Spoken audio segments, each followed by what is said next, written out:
This is the Project Management Podcast. We bring project management topics to beginners and experts. Find us on the web at www.thepmpodcast.com or send your emails to pmpodcast@gmail.com. Hello and welcome to episode number 62. I am Cornelius Fichtner. This is the Project Management Podcast for the 10th of February 2007. How can I become a project manager? This is the question that we get most often asked here at the Project Management Podcast. We try and answer each email individually, but also decided that this would be a great topic for our program. We looked and we found Thomas Cutting, who is going to discuss this question with us today. We look at his own career, but also take a generic look at possible project management career paths. We discuss the value of experience versus certification and working as a project manager in-house or for a consulting firm. And of course, we once again provide links in our helpful resources section that complement this interview by looking at project management basics and how can I become a project manager. Before we head into the helpful resources and then the interview, we have two announcements for you. First of all, we are going back to the announced bi-weekly release schedule.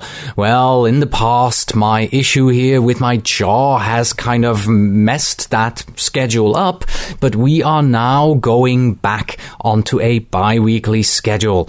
So today is the 10th, and then our next episode will be published on the 24th. But there is good news, because the Controlling Chaos podcast from Dina Henry Scott is also going on a bi-weekly schedule, and we're doing this on opposite Saturdays.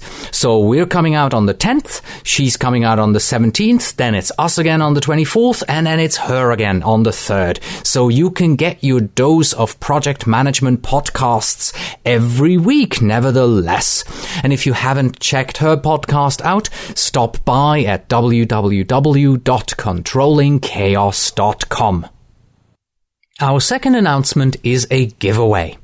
Would you like to win a free 1-year subscription to the premium edition of the Project Management PrepCast? Well, you can. We are in fact giving away 2 subscriptions, each currently worth $24.99. And if you don't know yet, the Project Management PrepCast is of course our second podcast for all those among you who would like to become PMP certified and who are currently studying for the exam. In this podcast, we will systematically acquaint you in the concepts, methods, tools and techniques that you will need in order to feel ready to sit for the PMP exam. These 2 1-year subscriptions will enable you to get this course for free and prepare you for the PMP exam. To participate, simply send an email to free@pmprepcast.com. That's FREE@pmprepcast.com. In the subject line, write giveaway, and in the body, simply tell us your name and the town and country that you are writing from. And that's it. The winners will be drawn on March 1st, 2007, so your email has to reach us by February the 28th. Good luck!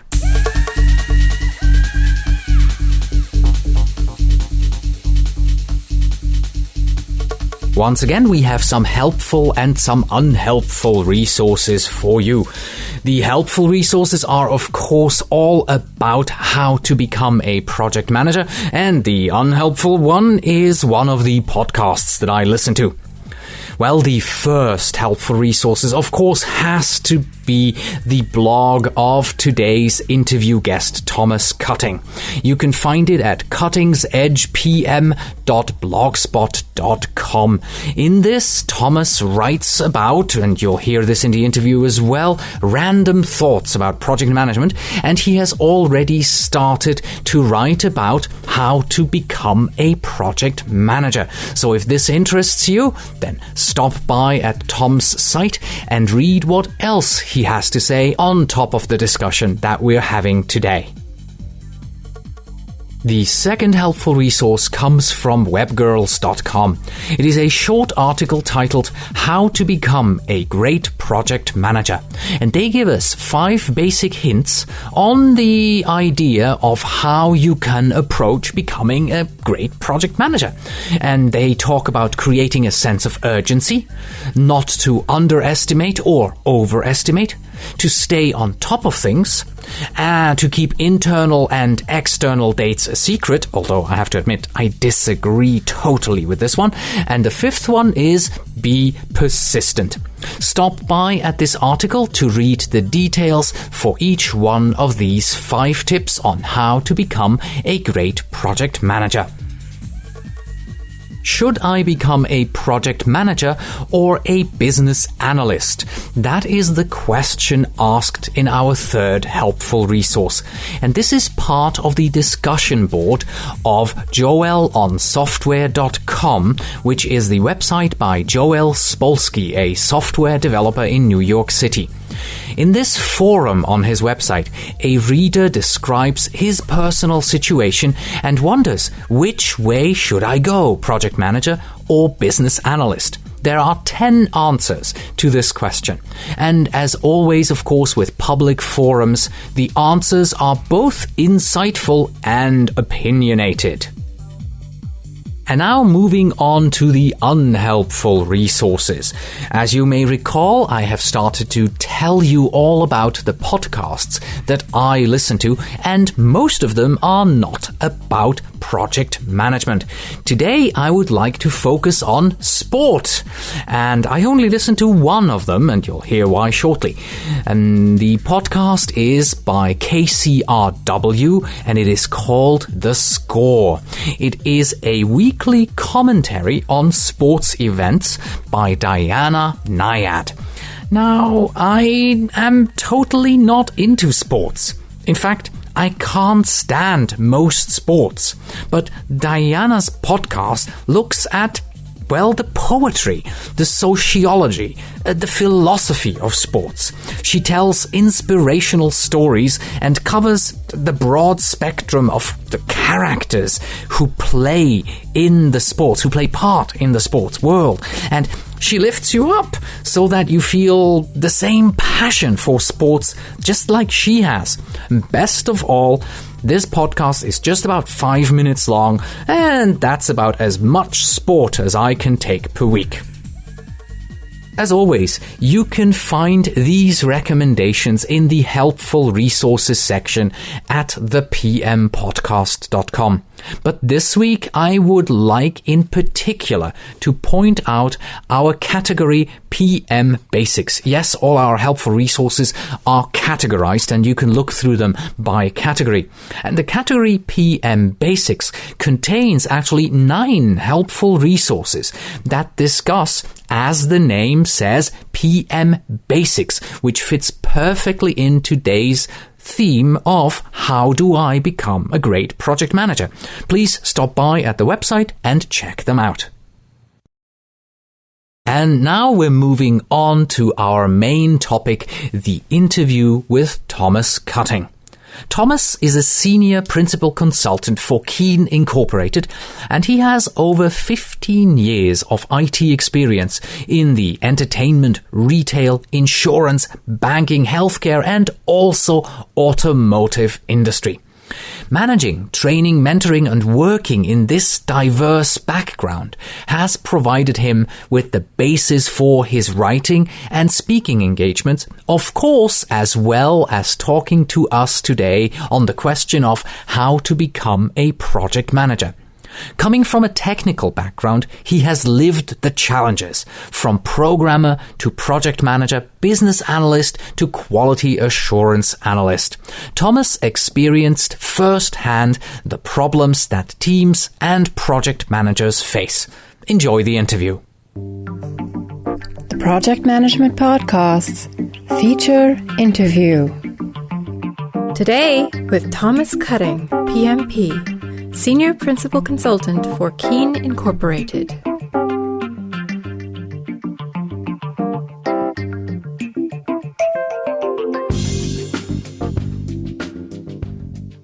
Hello, Tom, and welcome to the podcast.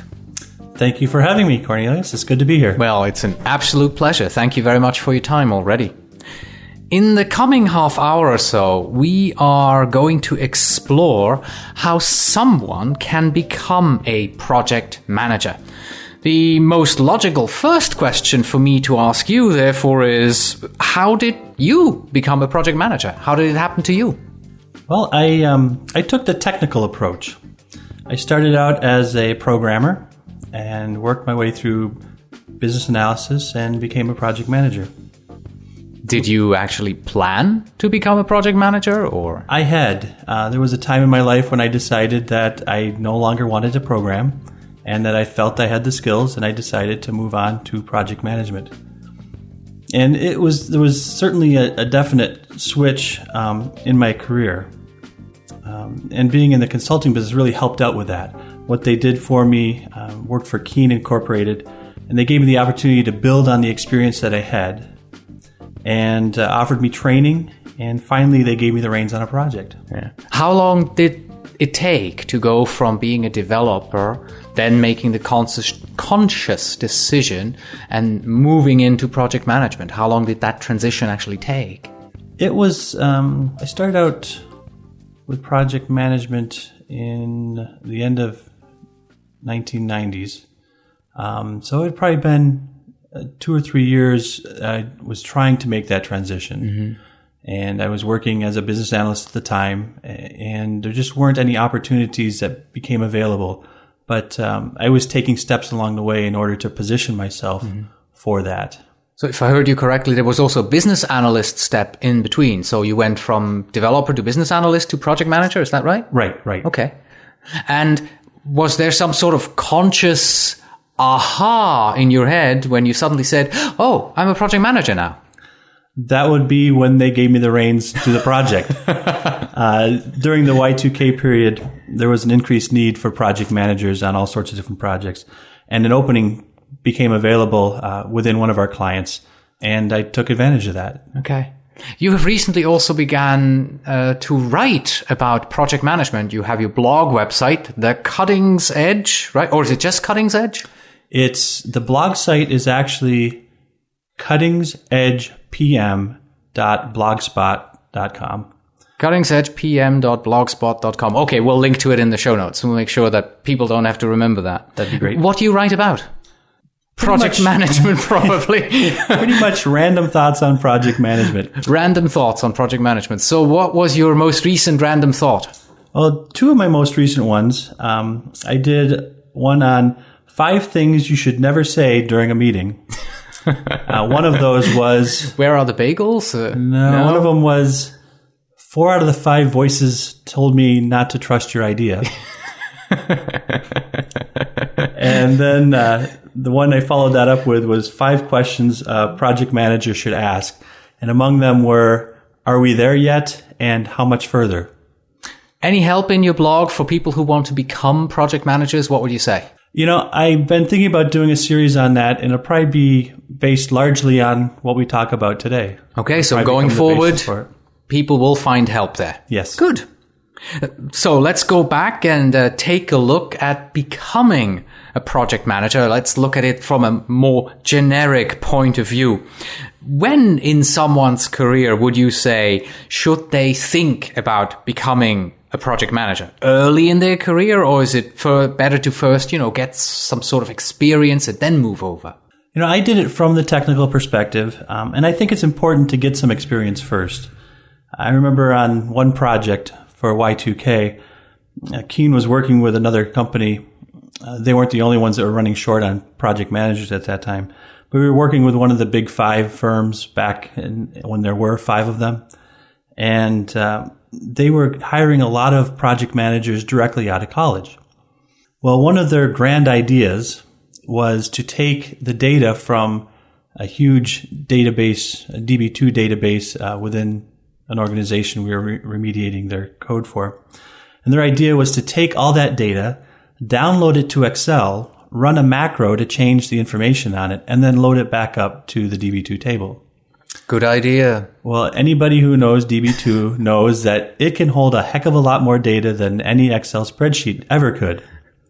So needless to say, the technical folk on the team lost all respect for their management. So from that perspective, I would say it's important to get some technical background in the field that you're working in order to make it plausible that you could manage them. Right. That just triggered another thought. You mentioned that you got into this through Y2K. So there was an opportunity for new project managers to come and step up. Such opportunities happen all the time. For instance, I recognize Sarbanes-Oxley, which has just recently started. There's a lot of need for project management in the Sarbanes-Oxley field. And at this very moment, I know that a colleague of mine, she's stepping up into a project manager role because daylight savings time is changing. And in our IT department, there is a humongous project going on to upgrade all the operating systems with the necessary patches. She's not a project manager per se, but she's going to be the project coordinator. So she's taking that opportunity. So I guess looking at opportunities in a company like you did, like my colleague did, that's one way that you can also look at it. Yes, it is. And that becomes vital because obviously you can't be a project manager unless you have a project to manage. Yeah. Well, opportunity is a big part of it. That's my next question, because it is the hardest thing to get your first project, right? Mm-hmm. I mean, how do you get your first project? So let's assume that I'm employed by a company. I know that I want to turn my career towards projects. What do I need to do in order to get a project assigned? Well, first of all, I think maybe we take a step back from that. I think it's important, first of all, for individuals to really consider whether they want to be a project manager in the first place. Not everyone is cut out for it. A lot of technical people think that moving to project management is the only logical progression for their career. But in actuality, that's not so true anymore. With the specialization in different fields and skills, technical people don't necessarily need to move to project management in order to have a fulfilling and good career. Contrary to what I thought as a programmer, project management is not really about telling people what to do and taking credit for it. You need to be a great communicator, yeah, and a good motivator of people, and then you also have to have a pretty thick skin. Nearly 90% of project management is about communication, including creating reports, presenting status, getting information from your technical staff, and then also giving direction to the team. So there's a lot of things that go on that are not necessarily everyone's cup of tea, if you will. Mm-hmm. If you are not a very good communicator, if you have thin skin, then chances are you would not make a very good project manager, and you would probably not want to pursue that career. In other words, you're saying before you even think about getting your first project assigned, know what you're getting into. Exactly. Yeah.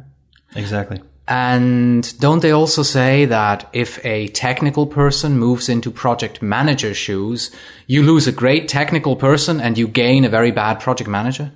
I have heard that, yes. Yes, we have all heard that. So that was the first step that you would recommend. What next? I have looked at that and I've decided, you know what? Yeah, I'd like to pursue this. What do I do now? I think the best approach is to be upfront about it. Let your management know that that's what you want to do with your career, and let them help you move in that direction. Mm-hmm. I was fortunate to be in a consulting firm that gave me that opportunity. Then once you have that, I came up with 3 Ps. It's always good to have alliteration in everything you do. So I said, maybe we should prepare, position, and perform. So the first thing then would be to prepare. You want to take classes, read books, understand the profession. And it's at that point that you can really get better at understanding whether project management is something for you. Then also position. Being in the right place at the right time is really key. As with me, when I was ready to become a project manager, I was in the right place. The project happened to come at the right time, and I could make that transition smoothly. Also, in the consulting industry, as with other bigger companies, you really have an opportunity to move around. Now, within smaller companies, smaller firms, you wouldn't have that capability. So that would be, first we had to prepare, then the position. Also perform. Begin using the skills as you are developing them. You can treat just about anything like a project. The key is to define it, plan it, track it, and report on it. Those are 4 key things within project management that happen. One of the things I'd say for defining it, if you're given an assignment, document that request and present it back for verification. That would be like putting together a project plan, putting together a project definition document. Planning it is the next step. Develop an approach for accomplishing it and lay out a schedule with hours, dates, and durations. So you're putting together a schedule for your project, right? Track it, keep record of how long it takes, the effort that you're putting into it, and then report on it. Even a simple status report, if your company doesn't have status reports, just putting that together for your team or for yourself would be a good step in starting that communication process. So you're saying anything that you do today in your daily job, even if you're not a project manager, treat it as a project, present it as a project, and thus position yourself as a project manager to your superiors and show them, this is what I want to do. Here, I know my tools. I know my tricks. I'm following the processes. Now give me my project. Yeah. If you can show your capabilities in that arena, then one thing, you'll do better at what you're doing because you're planning it, because you're tracking it, because you're reporting on it. You'll have that. Plus, you can also say, look, see, I'm doing it already. Give me something bigger to work with. If I may, another great place to test this is in an organization like PMI. There's always projects that need to be accomplished, and you can develop your skills by taking on those projects, if you will, that need to be done for the organization and then running them like a project. Become a project manager outside of the arena of where you work and bring those skills up to speed on that as well. Right. It doesn't necessarily have to be the PMI. There are other project management professional organizations around the world, and there will be one in the area where our listeners live that is active, and they can join them and they can become involved in project management. And the great thing is it doesn't necessarily even have to be a project management organization. That's true. If you have an organization that has things that need to be done, make them projects. Can be your local school board. Yes. Right? Yes, absolutely.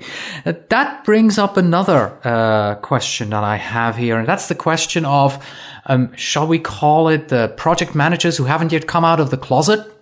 That's those people, like my wife, for instance. They've been working a regular day job.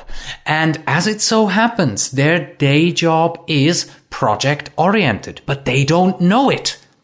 Because what she does is she works on projects. She has deadlines, she has status reports, she has people all over the world that she manages and that she caters to. She has stakeholders, she has external clients, internal clients. It's amazing. And she's not a project manager.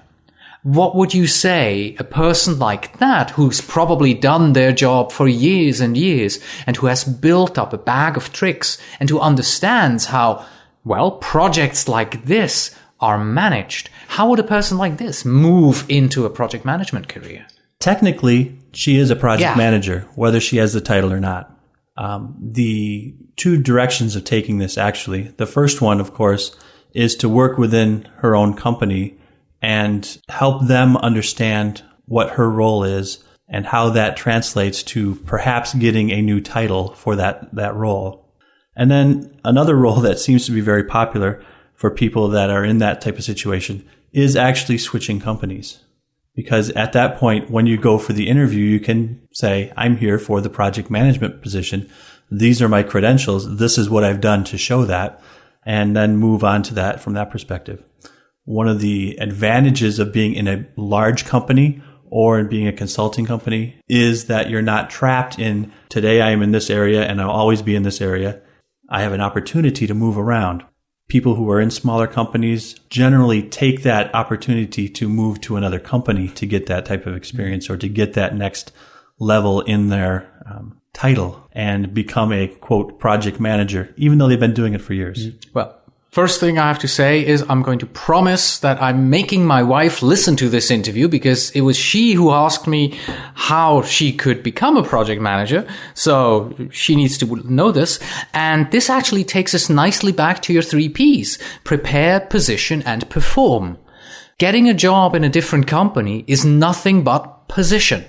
You've prepared, now you position yourself with a new company, in a new job. Well, and the next step is going to be, now you have to perform.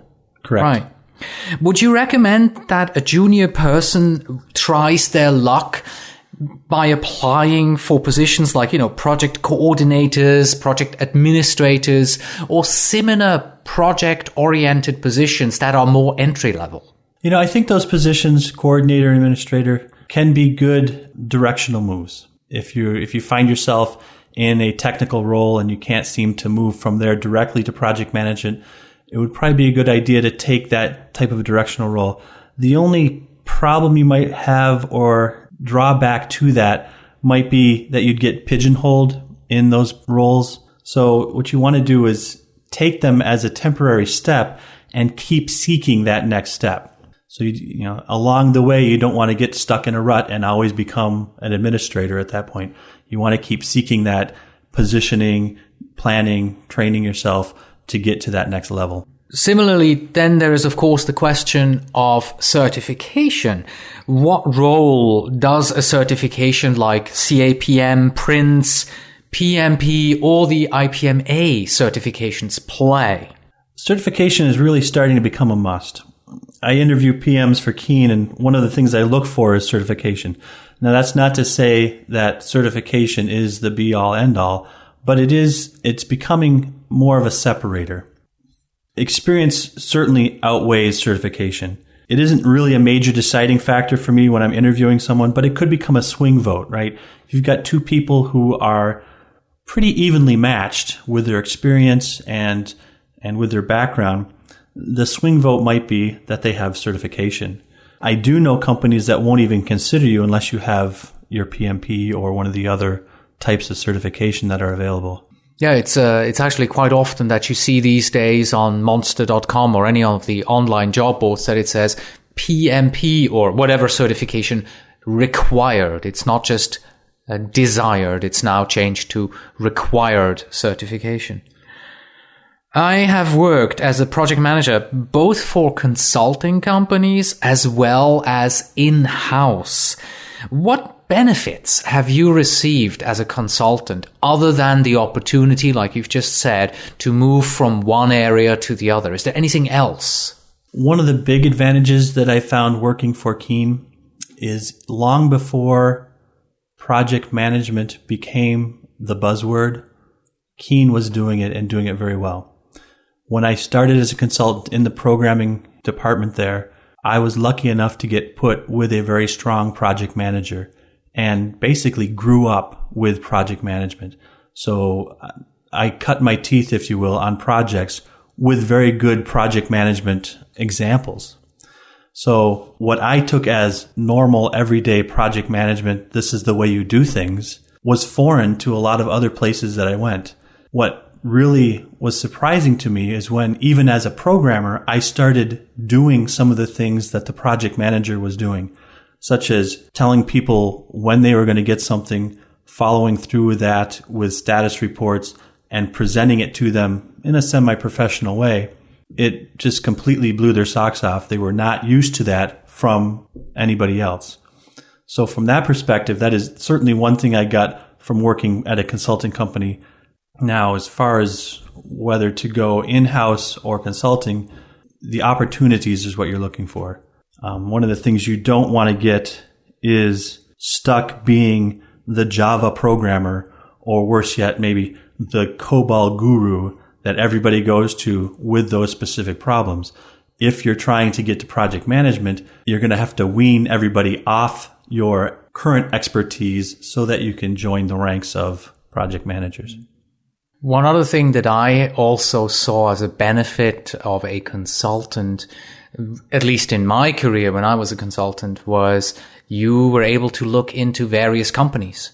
You could see how companies function. You would be talking to different people in different places, and you would increase your expertise, your know-how, your understanding exponentially rather quickly. Something that wouldn't happen, of course, if you're working just as an in-house project manager. Not only are you getting to see how other people do things, how other companies do things, but within a consulting company, going from company to company, and I've been in the entertainment industry, I've been in healthcare, I've been in insurance.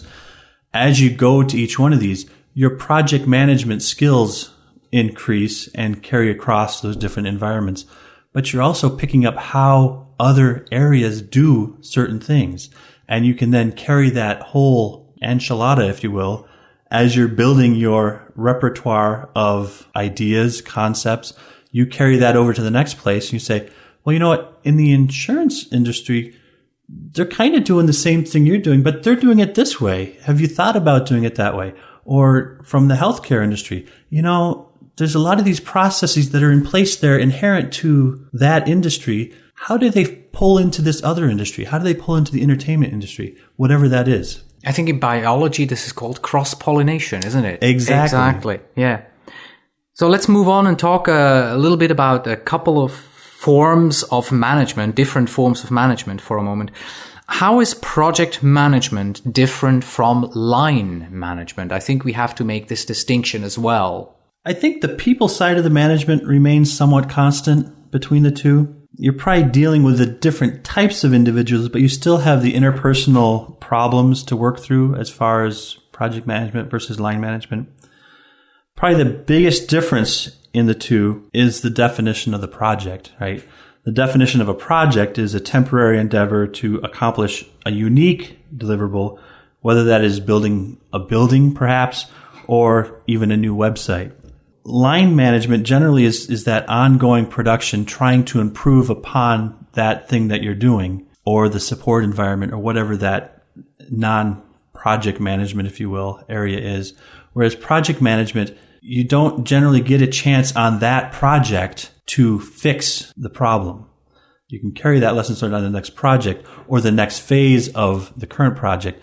But, you know, with project management, it's like, well, we missed it that time. Maybe we can make up for it later on in the project. Would you say that a project manager should be able to manage any type of project? I guess if you boiled it down to just pure project management, then you could get away with saying something like that. The project management techniques are universal, but let's be honest, I'd be hard pressed to manage the construction of a bridge. I have a brother who is a foreman for a steel building construction company. Very little chance they'll let me go in and manage his project and let him come in and manage one of my projects. Yes, I wouldn't want to try that either.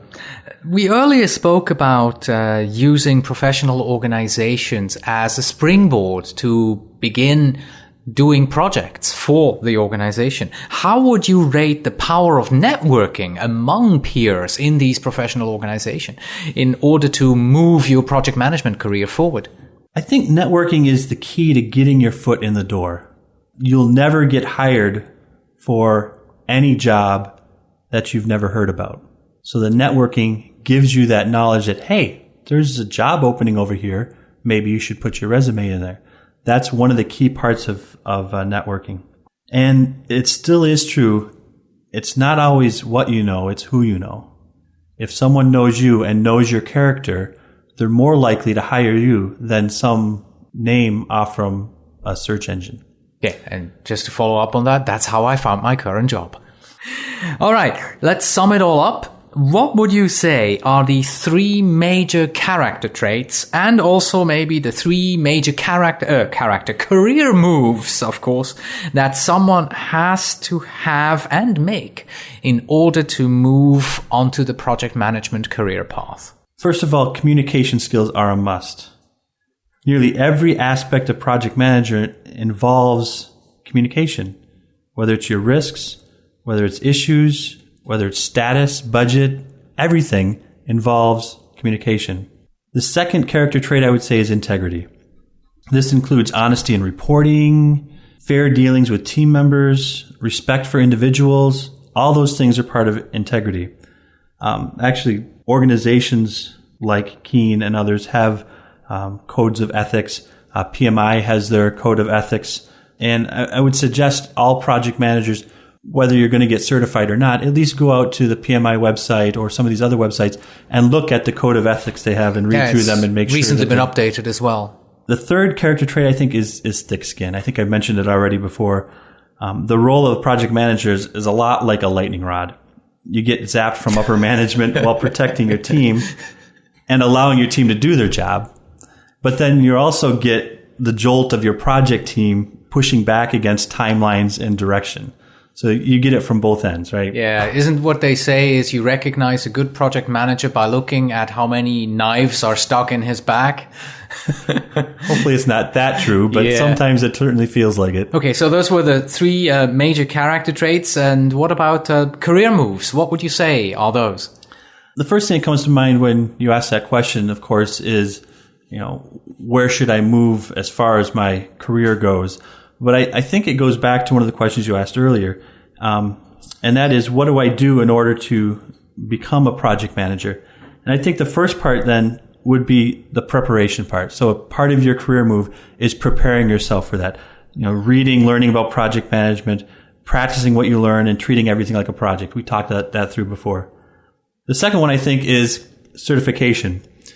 Coming up through the ranks like I did, the certification is probably what's going to best position you for that next step. What it really tells your company and the world is, hey, I'm willing to put in the effort to get certified. This is a career move that I want to make.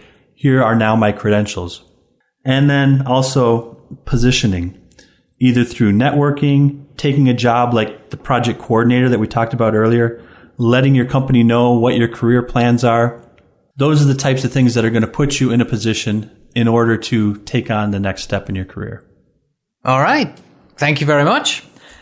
That was interesting. And actually, the reason why we're doing this interview today was that I've had many listeners actually write into me and say, hey, the podcast is great, but can you tell me, how do I become a project manager? I have no idea.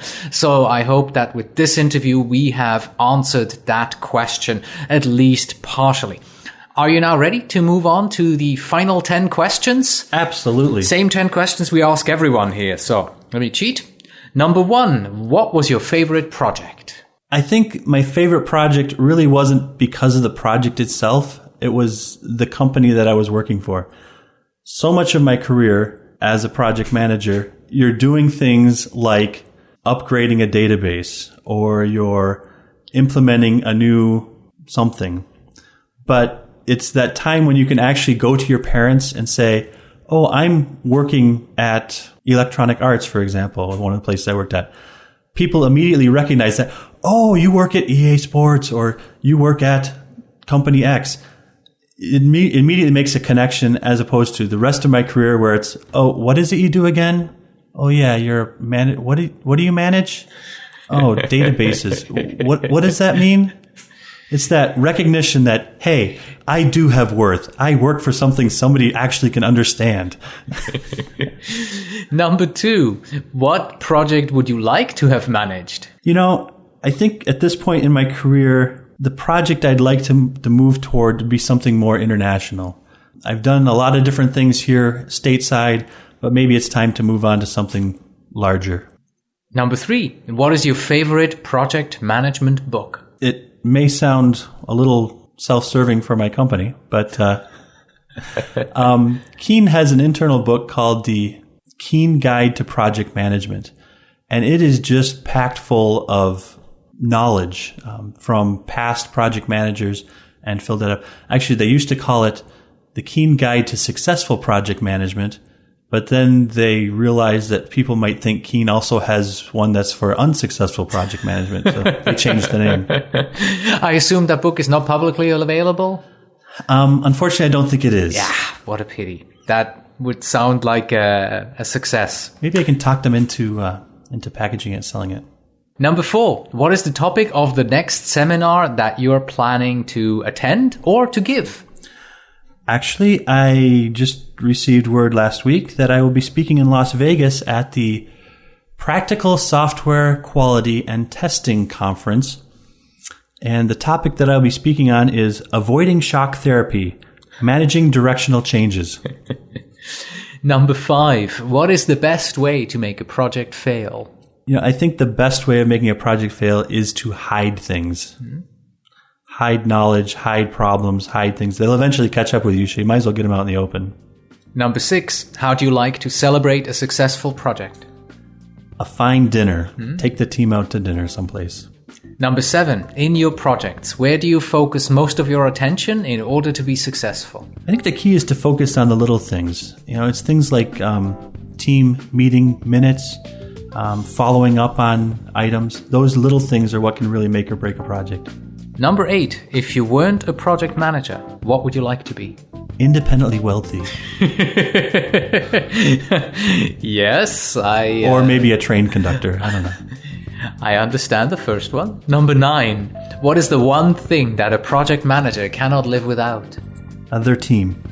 And number 10, finally, the oldest question in project management, and we already touched on this a little bit before. What is more important in a project manager? Project management expertise or industry expertise? Obviously, my vote would be that it's a combination of the two. But if you're going to manage people, then you're going to want the project management expertise. I think you can actually gain the industry expertise as you go along. Great. Thank you very much for having been on the program today. I really think that your insights are going to help a lot of non-project managers and junior project managers out there to move forward in their career. Thanks a lot. You're welcome. I really hope it helps. And that was our interview with Thomas Cutting on how to become a project manager. Let me remind you that all the books that our interview guests have recommended are available on our website. Just click on the books link. Unfortunately, Thomas's book is an internal book from Keen Incorporated, so it is not publicly available. If you purchase the books from our website, most of them take you to the Amazon website, then we get a little bit of a commission, and this commission helps us to keep our expenses down. Thank you very much. And that's it for today. Thank you so much for listening. As mentioned, our next episode will be published in 2 weeks, and we are going to talk to Janice Preston about risk attitudes. As always, you can find us on the web at www.thepmpodcast.com as well as www.pmprepcast.com, or you can send your emails to pmpodcast@gmail.com. And as always, when you write, please tell me where in the world you are writing from. It's always great to hear where people are listening in. When you stop by at thepmpodcast.com, please don't forget and click on the link labeled PM Templates to increase your productivity. These are best practice templates that will benefit your project. And finally, we have this, a saying that I heard from my colleague Mike Gropner this week. Nobody is a good project manager until they have blown at least $1 million. Until next time.